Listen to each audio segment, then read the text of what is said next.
01 dha. Ispaaltii kun fooqiin guddaan kun ispaaltii irra jira. Karaa mana haaraa bira xiqqoo gallufanii 81 dongeenne lafa kana laaluudhaafam. Kun lafa kana jechuudha. Kaaree 200 meeqa? Kaaree 250. Mashallah kun buna qabdi. Ispaaltii akka tasaa dhokatteeti malee lafti akkanaa kun guddaan argamulleedha. Mana tana ofirraa qabdi. Garaan kudhan gootti?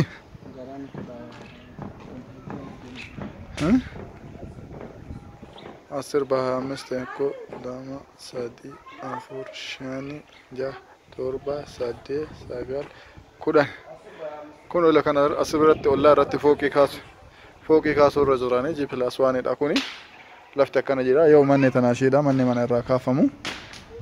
Gibbiin asirra wanna yoo jedhan akkuma arguu irra jirtanitti iddoon iddoo baay'ee mana jireenyaatiif mijataadha kun karaa kana irra jechuudha. Kun asin ispaaltiidha. Gamoo haaromni kun ispaaltiirra jechuudha. Hawwii kaaffee bira jechuudha. Firaamoont hoteela Firaamoonti dudduubaan gara Hawaasaa yoo deemtan harkaan mirga irratti argama. Gatiin meeqa jedhan?